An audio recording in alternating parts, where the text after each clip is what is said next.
राधे राधे। तो कैसे हैं आप सभी? आई होप कि आप सभी अच्छे होंगे। चलिए एपिसोड की स्टार्टिंग करते हैं। तो लास्ट एपिसोड में देखा था कि थर्ड ट्यूटोरियल स्टार्ट हो गई थी। तभी किम वहाँ से जाते हुए कहता है कि हमें पहले सेंटर में जाके उस बोल्डर को ढूंढना पड़ेगा। इस पे जून कहता है कि ठीक है, लेकिन किम अपने मन में कहता है कि उस बोल्डर को ढूंढना इतना भी आसान नहीं हो सकता है। तभी किम रुकते हुए उन दोनों से पूछता है कि क्या तुम मुझे बता सकते हो कि तुम दोनों यहाँ पर रुक के फाइट करना चाहते हो या फिर यहाँ पे भागना चाहते हो अपनी जान बचा के। इस पे जिसे सुनकर वो दोनों तो कुछ समझ नहीं पाते थोड़ी देर के लिए, लेकिन तभी यूजिन कहती है कि अगर वो सभी चाहते हैं कि हम फाइट करके यहाँ पे सर्वाइव भी कर सकते हैं तो हमारे सपोर्ट के लिए उन्होंने 10 बंदों को क्यों नहीं भेजा, क्योंकि इस रेड डोर में तो 10 लोग ही एंटर किए थे ना। तो वो सभी कहाँ पे हैं? तो हम सिर्फ 3 ही क्यों हैं एक साथ? इस पे किम कहता है कि अगर यहाँ पे 10 लोग होते तो हम सर्वाइव नहीं कर सकते थे, ये काफ़ी ज़्यादा हार्ड होता हमारा सर्वाइव के लिए। जिसे सुनकर यूजन काफ़ी ज़्यादा शौक हो जाती है। तभी किम कहता है कि हमें सर्वाइव करने के लिए एक बंदे को विलेज में सेफ रखना पड़ेगा, और अगर हम यहाँ पे 10 लोग होते तो अगर हम किसी एक बंदे को विलेज में सेफ रखने के लिए चले दे देते तो इसे देखकर वो सभी के मन में बातें करने लगते हैं, और वो सभी धीरे धीरे करके यहाँ से बच के निकल जाने का मन करता है उन सभी को, क्योंकि वो सभी बिना मॉन्स्टर से लड़े इस ट्रोलो को पास करना चाहते हैं। तभी किम उन सभी से माफ़ी मांगते हुए कहता है कि मुझे माफ़ कर देना कि मैंने तुम दोनों पर शक किया, क्योंकि तुम दोनों के जो विचार है वो काफ़ी ज़्यादा काइंड हार्टेड हैं। तभी जुन चिल्लाकर कहता है कि अगर हम यहाँ से भाग भी जाए तो हमारे पास कोई भी चांस नहीं सर्वाइव करने के लिए, क्योंकि हम अपने पीछे 2 बंदों को छोड़ देंगे जो वहाँ पे मर जाएंगे, और अगर एक बार वो दोनों मर गए तो उसके बाद तो फिर जो भागा गया है वो भी बड़ी आसानी से मारा जाएगा। इस पे किम कहता है कि हाँ, तुमने सही कहा, इसलिए हम सभी मिलके इस मॉन्स्टर से लड़ेंगे और यहाँ पे फाइट इस ट्यूटोरियल को अच्छे तरह से जीतेंगे। तभी किम अपने मन में कहता है कि मुझे लगता है कि मेरे पास सबसे अच्छी टीम है जो मेरे साथ मिलकर लड़ना चाहती है, और ये तो काफ़ी अच्छी बात है एक टीम वर्क के लिए। तभी किम आगे बढ़ते हुए अपने मन में कहता है कि मैं श्योर हूँ, क्योंकि डायरी के अकॉर्डिंग मुझे ब्लू गेट को चुनना चाहिए था, लेकिन मैंने रेड डोर को सिलेक्ट किया है। तभी हम नेक्स्ट सीन में देखते हैं उस बोल्डर के पास वो सभी पहुँच गए होते हैं। तभी उस बोल्डर को देखते हुए कहता है कि क्या ये वही बोल्डर है? और यहाँ पे तो हम सिर्फ 3 ही हैं, और यानी कि ये जो ट्यूटोरियल है इसे कंप्लीट करने में मुझे काफ़ी ज़्यादा परेशानी होने वाली है हम सभी को, और ये वर्ल्ड हमारा नहीं है, इसलिए हमें यहाँ पे सर्वाइव करना पड़ेगा इन सभी मॉन्स्टर को हंट करके, अपने आप को स्ट्रांग बना के और अपने स्टेटस को बढ़ा के, और अपने आप को यहाँ पे अच्छी तरह से लेवल अप करके, काफ़ी ज़्यादा ही लेवल अप करके, क्योंकि यहाँ पर हम सिर्फ 3 ही हैं और इसलिए हम तीनों को मिलकर यहाँ पे सर्वाइव करना पड़ेगा। तभी किम अपने मन में कहता है कि मैं बताता हूँ कि मैंने इस रेड डोर को क्यों सिलेक्ट किया था, क्योंकि थर्ड स्टेज को ख़त्म होने के बाद हम सभी उसी जगह पे मिलेंगे जहाँ पे हम सभी इकट्ठा थे फोर्थ ट्यूटोरियल के लिए। और वहाँ पे अगर लोग देखेंगे कि हम रेड डोर से यहाँ पे जिंदा आ रहे हैं तो वो समझेंगे कि हम काफ़ी ज़्यादा स्ट्रॉन्ग है, इसलिए मैंने इस रेड डोर को सिलेक्ट किया था कि हम मुझे कोई भी परेशान ना कर सके फालतू में। तभी यूजिन चिल्लाकर कहती है कि तुम्हें क्या लगता है कि ये सभी कोई गेम है जिसे तुम खेल रहे हो? यहाँ पे रियल मॉन्स्टर आने वाले हैं जो काफ़ी ज़्यादा खतरनाक होने वाले हैं। तभी किम उन सभी से कहते हैं कि रुको, हमें रेडी हो जाना चाहिए फाइट करने के लिए, और हम देखते हैं कि ज़मीन फटने लगता है और ज़मीन से गॉब्लिन निकलने लगती है, और देखते ही देखते वहाँ पे गॉब्लिन की बड़ी सेना तैयार हो जाती है, जिसे देखकर यूजिन डरने लगती है और कहते हैं कि ये क्या है। इस पे किम कहता है कि हमें इस बोल्डर की रक्षा करनी पड़ेगी ताकि इसे कोई तोड़ ना दे। रुको, मैं यहाँ पे क्या कर रहा हूँ? इतना कहकर किम बड़ी तेज़ी से वहाँ उन सभी गॉब्लिन को मारने लगता है, जिसकी वजह से वहाँ पे खून की फव्वारे उड़ने लगते हैं, जिसे देखकर वो दोनों काफ़ी ज़्यादा हैरान हो जाते हैं। तभी जून कहता है कि ये कैसे हो सकता है? तभी ये गॉब्लिन जून पर अटैक कर देते हैं, जिससे जून डर जाता है, लेकिन फिर भी वो अपने स्वॉर्ड से उस गॉब्लिन के अटैक को डॉज कर लेता है। तभी किम उन दोनों की तरफ देखते हुए कहता है कि मुझे लगता है कि वो दोनों कैसे भी करके होल्ड कर लेंगे। तभी किम पर एक गॉब्लिन अटैक कर देता है, लेकिन किम उस अटैक को डॉज करके उस गॉब्लिन को जान से मार देता है। तभी एक गॉब्लिन पीछे से अटैक कर देता है किम पे, जिसे देखकर किम कहता है कि मैं इसे डॉज नहीं कर सकता। तभी सिस्टम नोटिफिकेशन आता है कि, और हम देखते हैं कि किम की जो सॉलिडिफिकेशन स्किल है वो एक्टिवेट हो गई, जिसके कारण वो जो अटैक होता है एक शील्ड बन जाती है, जिससे वो गॉब्लिन का जो नाइफ हो वो अंदर नहीं जा पाता, जिसे देखकर वो गॉब्लिन का शॉक हो जाता है। तभी कि मैं अपने स्वॉर्ड से उस गॉब्लिन को जान से मार देता है, और अपने मन में कहता है कि ये स्किल तो काफ़ी ज़्यादा यूज़फुल है इस प्रॉब्लम से बचने के लिए। तभी किम की नज़र अपने टीम मेंबर पर पड़ती है, जहाँ देखता है कि जुन तो काफ़ी ज़्यादा लड़ रहा होता है, लेकिन यूजिन को काफ़ी ज़्यादा प्रॉब्लम हो रही होती है, जिसे देखकर किम बड़ी तेज़ी से उन दोनों की तरफ बढ़ने लगता है और कहता है कि तुम सभी काफ़ी अच्छा कर रहे हो, तुम जल्दी कर लो, और ये काफ़ी ज़्यादा हार्ड हो गया है, मैंने जैसे सोचा था। तभी नेक्स्ट सीन में हम देखते हैं कि जुन और यूजिन उस बोल्डर से लग के बैठे हुए थे। तभी वहाँ किम आकर कहता है कि क्या तुम सभी ठीक हो? क्या तुम्हें चोट भी लगी है? इस पर जून कहता है कि मुझे तो नहीं लगी है, लेकिन यूजिन को एक कंधे पे चोट लगी है। तभी किम कहता है कि हमारा जो स्टैट है वो एक नॉर्मल पर्सन से बहुत ज़्यादा है, जिससे तुम सभी कुछ टाइम रेस्ट करके ही तुम्हारी जो बॉडी जो इंजरी है वो सभी हील हो जाएगी। इस पे जून कहता है कि लाओ मैं तुम्हारी मदद कर देता हूँ। तभी यूजिन कहती है कि ये 9th टाइम है जो मैं यहाँ पे इतने वर्स्ट कंडीशन में फंस चुकी हूँ। तभी कि उन सभी से कहता है कि अब तुम सभी आराम कर लो। तभी शाम हो जाता है और जून किम के पास आकर उसे थैंक यू कहता है। इस पे किम कहता है कि क्यों? इस पे जून कहता है कि जो तुमने मेरी मदद की थी उसके लिए। और मैं जानता हूँ कि तुम बहुत कुछ कर सकते हो। इस पे किम कहता है कि तुम क्या कुछ और एक्सपेक्ट कर रहे थे मुझसे? इस पे जुन काफ़ी घबराते हुए कहता है कि नहीं नहीं, मुझे लगता है, मुझे लगा कि तुमने मेरी मदद की तो मुझे तुम्हें थैंक्स कहना चाहिए मेरी मदद करने के लिए। इतना कहकर जुन शांत हो जाता है और उन दोनों के बीच में एक ऑकवर्ड सा सिचुएशन बन जाता है। तभी किम कहता है कि तुम्हें कुछ और भी कहना है? इस पे जुन काफ़ी घबराते हुए कहता है कि हाँ, मुझे कुछ कहना है। तुम्हें क्या लगता है कि मैं किसी को जान से मार सकता हूँ? इस पे किम कहता है कि तुम क्या कहना चाहते हो, मुझे साफ-साफ बताओ। इतना कहकर जॉन रोने लगता है और उसे कहता है कि उस मैं उसे मारना नहीं चाह रहा था। वो अचानक मेरे पास आ गया और मुझ पे अटैक करने लगा। इस पे किम पूछता है कि किसकी बातें कर रहे हो? तो इस पे जॉन कहता है कि वो जो मेरे साथ था और वो अचानक मेरे साथ लड़ने लगा और ये सभी अचानक हो गया। इसमें मेरी कोई गलती नहीं है। इस पे किम कहता है कि मुझे माफ़ कर देना कि मैंने तुम पे शक किया और मैं गलत था। मैंने तुम्हें गलत समझ लिया है।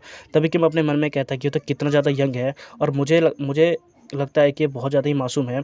तभी किम जुन के कंधे पर हाथ रखते हुए कहता है कि तुम्हें चिंता करने की कोई ज़रूरत नहीं है और तुम अपना रोना बंद करो। तभी किम को कुछ याद आता है और वो कहता है कि जुन से पूछता है कि ये यूजिन कहाँ पे है? इस पे जुन कहता है कि मुझे नहीं पता। इस पे किम कहता है कि हमें उसे ढूँढना चाहिए। इस पे जुन कहता है कि मैं नहीं जा रहा हूँ। तभी किम कुछ सोचते हुए कहता है कि ये विलेज में तो वो कहीं नहीं जा सकती है। मुझे लगता है कि वो यहाँ से जा चुकी है। जिसे सुनकर जुन कहता है कि क्या वो भाग गई? लेकिन ये कैसे हो सकता है? वो तो काफ़ी ज़्यादा इंजर्ड है और वो काफ़ी ज़्यादा डरी हुई भी है। इस पे किम कहने लगता है कि ये विलेज में वो छुपी हुई नहीं है, तो इसका मतलब कि वो उस टोटल को पास करने के लिए वो यहाँ से भाग गई है, ताकि उसे किसी भी मॉन्स्टर को जान से मारना ना पड़े। तभी और अब हमें ही इन सभी टोटलों को क्लियर करना पड़ेगा। जिसे सुनकर जुन कहता है कि नो वे, 3 और 2 के बीच में तो काफ़ी ज़्यादा डिफरेंस होती है। इस पे किम कहता है कि हम इसमें कुछ भी नहीं कर सकते, हमारे पास और कोई भी रास्ता नहीं है। इस पे जुन कहता है कि अब हम क्या करें? इस पे किम कहता है कि तुम्हारा क्या कहने का मतलब है? अब हम दोनों ही इस इन सभी मॉन्स्टर को सबसे ज़्यादा मारेंगे। इस पे जुन कहता है कि ये टाइम ये बकवास करने की नहीं है। इस पे किम कहता है कि हमें चिंता करके कोई फ़ायदा नहीं मिला, क्योंकि इससे हमारे कोई भी सिचुएशन चेंज नहीं होने वाली है। जिस पे जुन भी कुछ नहीं कह पाता और वहीं बैठ जाता है। तभी किम कहता है कि मैं कह रहा हूँ कि हमें यहाँ पे ज़िंदा रहना पड़ेगा, क्योंकि हमारे पास कोई भी रास्ता नहीं है, क्योंकि हमें इसे प्रोटेक्ट करना ही पड़ेगा हर हालत में। इस पे जुन कहता है कि हाँ, तुमने ठीक कहा है और तुम्हें चिंता करने की कोई ज़रूरत नहीं है, मैं यहाँ से नहीं भागूँगा। तभी जुन कुछ सोचते हुए कहता है कि तुम्हें क्या लगता है कि अगर ये बोल्डर टूट जाए तो क्या होगा? इस पे किम कहता है कि इस ट्यूटोरियल को हम फ़ेल कर देंगे। इस पे जुन कहता है कि उसके बाद क्या होगा? इस पे किम कहता है कि हम मारे जाएँगे। जिसे सुनकर जुन का चेहरा ही उतर जाता है और तभी तभी जुन वहीं बैठ जाता है। इस पे किम कहता है कि अब बस हमें 10 दिन तक ही मैनेज करना है इन सभी को और सर्वाइव करना है। इस पे जुन कहता है कि तुम्हें क्या लगता है कि हम 10 दिन से सर्वाइव कर पाएँगे? इस पे किम कहता है कि मैं तो सर्वाइव करूँगा, लेकिन मुझे नहीं पता कि तुम सर्वाइव कर पाओगे या फिर नहीं कर पाओगे। इस पे जून कहता है कि क्या तुम सीरियस हो? इस पे किम हँसते हुए कहता है कि मैं तो मज़ाक कर रहा हूँ। जून, तुम्हें चिंता करने की कोई ज़रूरत नहीं है। जिस तरह मैं इस बोल्ट की रक्षा कर रहा हूँ, उसी तरह मैं तुम्हारी भी रक्षा करूँगा। इस पे जून कहता है कि तुम कमीने कहीं के, और इसी तरह वो सभी बातें करने लगते हैं। तभी तभी सीन शिफ्ट और हम नेक्स्ट सीन में देखते हैं, जहाँ किम चिल्लाकर कह रहा होता है कि जून, तुम्हारे पास कुछ और भी गॉब्लिन आ रहे हैं, ध्यान से लड़ो। इस पे जून कहता है कि ठीक है। इस पे किम अपने मन में कहता है कि जैसा मैंने सोचा था ये वैसे ही हो रहा है और इसने काफ़ी अच्छा किया है, आप काफ़ी अच्छे मॉन्स्टरों को मार रहा है। तभी एक गॉब्लिन किम अटैक कर देता है, लेकिन किम के स्किल के कारण उसे कुछ नहीं होता। तभी किम उसे लात मार के दूर कर देता है और अपने स्वॉर्ड से उसे जान से मार देता है। तभी किम की नज़र जून पर पड़ती है, जहाँ जून के पीछे एक गॉब्लिन उसे पीछे से अटैक करने वाला होता है, लेकिन तभी उस गॉब्लिन के चेहरे पे एक पत्थर लगती है जिसे किम नहीं मारा होता है और वो चिल्लाकर कहता है कि जून, अपने पीछे देखो। इस पे जून कहता है कि ठीक है, मैं देख रहा हूँ पीछे।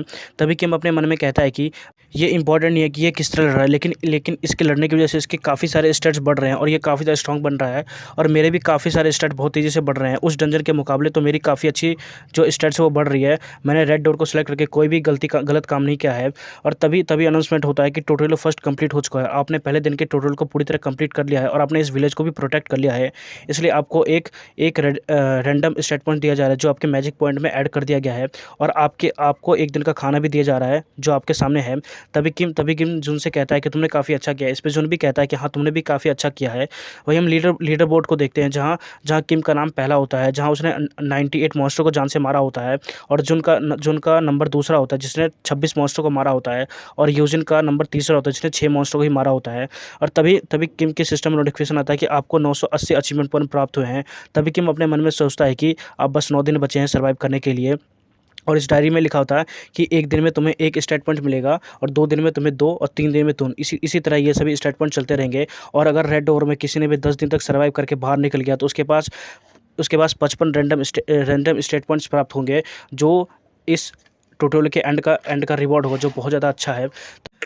तभी जून कहता है कि मैंने इस स्किल को प्राप्त किया है। इस पे किम कहता है कि क्या स्किल? इस पे जून कहता है कि हाँ, इस स्किल का नाम है ए डील विथ डेविल और ये एक E+ रैंक की स्किल है। इस स्किल का यूज़ करके मैं अपने स्ट्रेंथ और एजिलिटी को 5 पॉइंट के लिए बढ़ा सकता हूँ, लेकिन इसके बदले में मेरा जो स्टेमिना है और वो जो फिजिकल स्ट्रेंथ है वो 2 पॉइंट से कम हो जाएगी।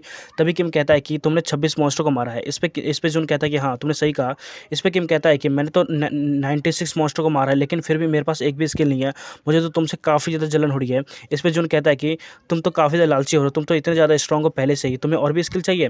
तभी सीन से पता और हम यूजिन को देखते हैं, जहाँ वो विलेज से थोड़ा दूर पत्थर के पीछे बैठी हुई थी और वो खाना खा रही होती है और कहती है कि थैंक गॉड उन लोगों ने सभी अच्छा कर दिया है और सब अच्छी तरह से संभाल लिया है, और ये मैंने अच्छा डिसीजन लिया कि मैं वहाँ से भाग जाऊँ, क्योंकि मैं उन सभी को फाइट में कोई भी सपोर्ट नहीं कर सकती थी, और मुझे अगर मैं वहाँ पे लड़ती तो मैं मारी जाती। और मैं जानती हूँ कि वो दोनों अच्छी तरह से सर्वाइव कर सकते हैं, क्योंकि मैंने देखा उस बंदे की स्ट्रेंथ वो काफ़ी ज़्यादा होती है, और वो सभी ठीक ही होंगे। तभी हमें 4 दिन के बाद का सीन दिखाया जाता है, जहाँ किम किम और जुन ने काफ़ी सारे मॉन्स्टर को जान से मार दिया होता है, और उन सभी मॉन्स्टर को मारने की वजह से वो काफ़ी ज़्यादा थक भी गए होते हैं। तभी जुन कहता है कि मुझे लगता है कि यहाँ पर केवल सिर्फ गॉब्लिन ही आए हैं, लेकिन अगर सोचो कि अगर यहाँ पे चलता हुआ पेड़ आ जाए और वो जाइंट से जो रेड है वो भी आ जाए और ऑक्स भी आ जाए, तो काफ़ी ज़्यादा ही डेंजरस हो सकता है। और सच में मैंने कभी भी अपने लाइफ में फर्स्ट टाइम मैं इस तरह के किसी मॉन्स्टर को देख रहा हूँ। तभी तभी किम की नज़र जुन के जख्मों पर पड़ती है, जिस पे किम अपना शर्ट फाड़ते हुए कहता है कि ये इतना साफ नहीं है, लेकिन इससे तुम्हारा खून रुकना बंद हो जाएगा। इस पे जुन कहता है कि तुम्हारा थैंक यू ऐसा करने के लिए। तभी जुन पूछता है कि किम, क्या हम सर्वाइव कर पाएंगे, क्योंकि तीसरा ट्यूटोरियल इतना ज़्यादा हार्ड है, तो बाकी जो ट्यूटोरियल आने वाले वो कितना ज़्यादा हार्ड होंगे, और ये मुझे नहीं पता कि और ये ट्यूटोरियल कितना लंबा चलेगा और ये कब तक खत्म होगा। इस पे किम कपड़ा बांधते हुए कहता है कि तुम ऐसा क्यों सोच रहे हो, हम जरूर यहाँ पे सर्वाइव कर पाएंगे। तभी जुन कहता है कि मेरे पास कोई रास्ता नहीं है यहाँ पे मरने के लिए, क्योंकि मुझे अपने घर जाके अपनी भाई बहन का ध्यान रखना है, और मैं यहाँ पे मर ही नहीं सकता। और मैं बस इतना ही प्रार्थना करता हूँ कि वो दोनों अच्छे से खाना खा रहे हो और टाइम से स्कूल जा रहे हो, और मुझे लगता है कि मैं यहाँ पे अभी रोने वाला हूँ, इसलिए मैं थोड़ा दूर जा रहा हूँ। तभी जुन दूर चला जाता है, और वो काफ़ी ज़्यादा रोते हुए कहता है कि नहीं मैं मर नहीं सकता, मैं हमेशा ज़िंदा वापस आऊँगा तुम्हारे लिए, तुम सभी के लिए। जिसे देखकर किम भी काफ़ी ज़्यादा उदास होता है, और अपने वाइफ और डॉटर को याद करते हुए कहता है कि मैं भी यहाँ पे नहीं मर सकता, क्योंकि मुझे अपनी डॉटर और अपने वाइफ को रिवाइव करना है। और तभी किम जुन से कहता है कि तुम्हें चिंता करने की कोई ज़रूरत नहीं है, मैं तुम्हारा ध्यान रखूँगा। 4 दिन बीत चुके हैं और बाकी सभी दिन मैं तुम्हारा ध्यान रखूँगा। जिसे सुनकर जुन शांत हो जाता है। तभी हम देखते हैं कि वहाँ सनसेट हो जाता है। तभी किम अपने सपने में देखता है, जहाँ वो अपनी बेटी को देखता है, जहाँ वो पालने में खेल रही होती है, जिसे देखकर किम और उसकी वाइफ काफ़ी ज़्यादा खुश होते हैं, और वो अपने फ़ोन से उसकी वीडियो बना रहे होते हैं।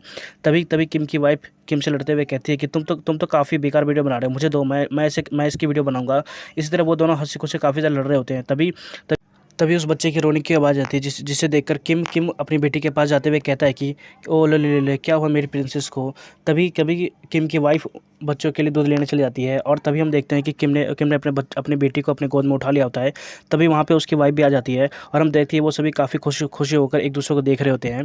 तभी हमें नीला आसमान दिखाया जाता है, जहाँ किम अपनी आंखें खोलते हुए कहता है कि ओह, तो ये सपना है, ये मैं अपने पास्ट में जाना चाहता हूँ, मैं उन दोनों से मिलना चाहता हूँ, बस इसीलिए मैं यहाँ पे इतने ज़्यादा स्ट्रॉन्ग बनने की कोशिश कर रहा हूँ। तभी हमें 5वें दिन दिखाया जाता है, जहाँ पे जुन कहता है कि आज यहाँ पे तो कोई भी मॉन्स्टर दिख नहीं रहा। इस पे किम कहता है कि वो सब यहीं पे छुपे होंगे, और वो सभी मॉन्स्टर तो नीचे से ही आते हैं। तभी जुन काफ़ी खुश होते हुए किम से कहता है कि मैंने एक सपना देखा कि मैंने इस पूरे ट्यूटोरियल को पूरी तरह कंप्लीट कर लिया, और हम सभी जिंदा बच के आ गए हैं।